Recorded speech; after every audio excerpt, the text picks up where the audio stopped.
Assalamualaikum dan salam sejahtera. Saya bersama empat ahli kumpulan saya akan membentangkan kajian kes yang bertajuk bekas ketua unit kereta terpakai dipenjara selama 7 tahun dan didenda sebanyak RM148,200 akibat rasuah.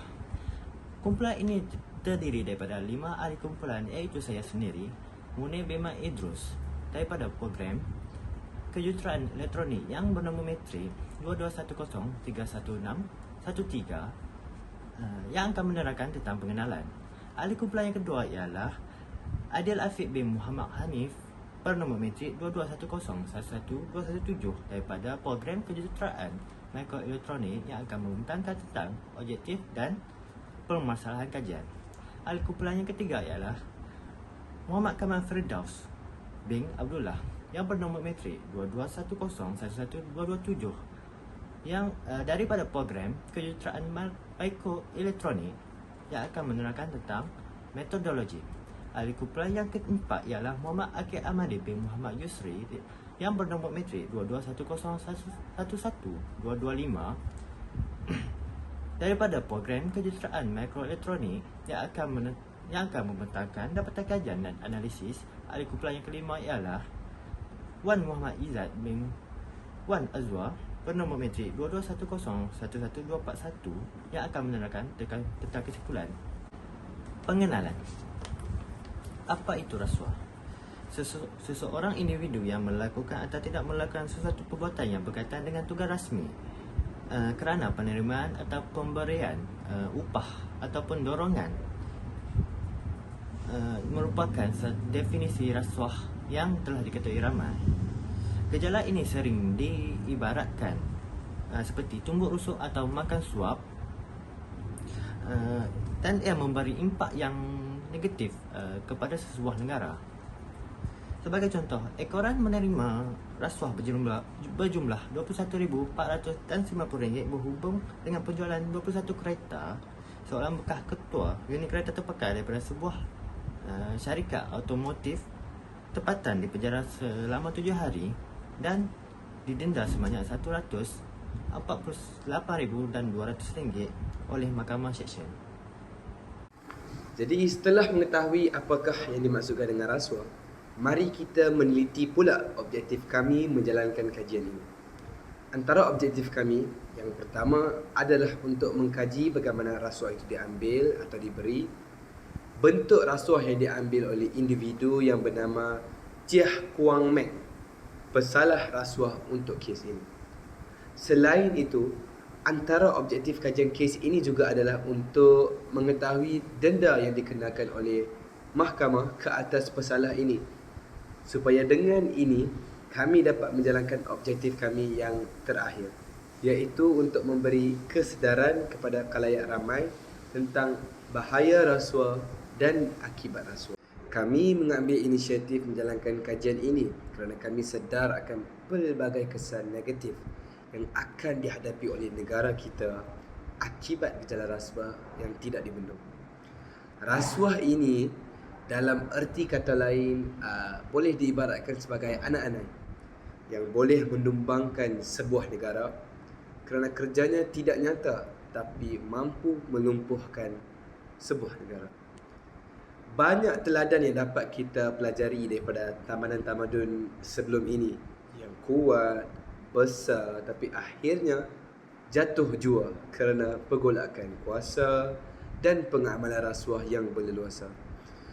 Kami berharap sangat dengan kajian ini kami dapat menyedarkan orang ramai tentang akibat rasuah dan sekaligus membantras rasuah dalam kalangan masyarakat kita.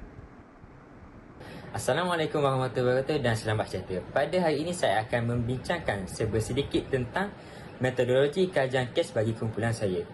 Pada pengenalannya, kajian kami adalah berkenaan tentang jenayah kolor putih, iaitu pengambilan rasuah dan di samping pelanggaran etika dan polisi kerja.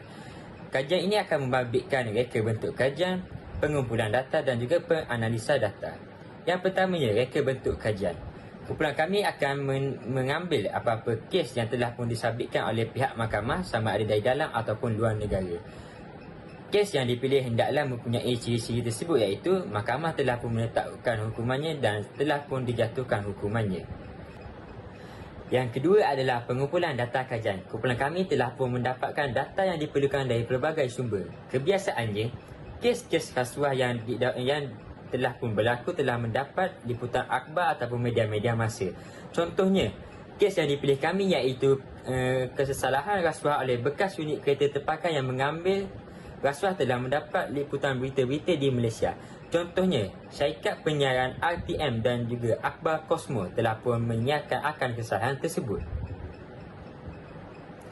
Yang ketiga adalah penganalisa data. Data yang dikumpulkan telah pun dianalisa oleh ahli kumpulan kami. Jumlah rasuah yang diterima, bagaimana rasuah itu boleh berlaku, apakah hukuman yang dikenakan terhadap bersalah, apakah kesalahan yang telah disabitkan akan dianalisis dalam kumpulan kami. Maklumat ini amatlah penting kerana ia akan memberitahu kita bagaimanakah rasuah itu boleh berlaku dan betapa senangnya ianya mampu berlaku dalam kehidupan seharian dalam sesebuah organisasi, sama ada organisasi kerajaan ataupun bukan kerajaan. Sekian itu sahaja daripada saya. Hai, Assalamualaikum warahmatullahi wabarakatuh. Nama saya Muhammad Akil Amani bin Muhammad Yusri. Nombor metrik 2210112225 daripada kelas Mikroelektronik. Jadi saya akan membentangkan tentang petang kajian dan analisis. Baik, tertuduh pada kes ini didakwa menerima rasuah sebanyak 10,440 ke dalam sistem akaun bank miliknya daripada beberapa individu untuk memastikan 10 buah kenderaan dijual pada 4 buah syarikat automotif yang lain. Selain itu, beliau juga menerima suapan deposit tunai berjumlah RM5,500 daripada sebuah syarikat automotif ke dalam akaun miliknya sebagai upah kerana memilih syarikat tersebut bagi membeli 11 buah kenderaan. Di samping itu, beliau juga menerima suapan sebanyak RM6,000 sebagai upah untuk memastikan dan mengekalkan sebuah syarikat pembangunan persisian software developer sebagai pembekal modul sistem utama mereka. Akhir sekali, kesemua kesalahan itu dilakukan di Maybank Cawangan Bukit Bintang, Jalan Sultan Ismail di antara 16 Julai 2019 sehingga 22 Julai yang lalu iaitu pada tahun 2020.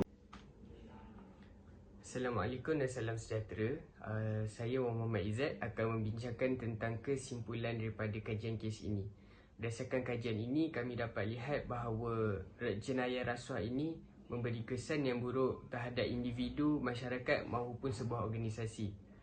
Pelbagai cara digunakan untuk melakukan rasuah secara atas talian, bersemuka dan sebagainya, di mana kita dapat lihat atas tujuan yang tidak baik. Jenayah rasuah ini mempunyai hukuman yang amat berat jika disabitkan kesalahan. Sebagai contoh, bekas ketua unit kereta terpakai ini didenda 7 hari penjara dan didenda RM148,000 bayaran. Jadi marilah kita bersama hindari daripada melakukan rasuah agar negara kita terhindar daripada rasuah pada masa hadapan. Sekian daripada kami, terima kasih.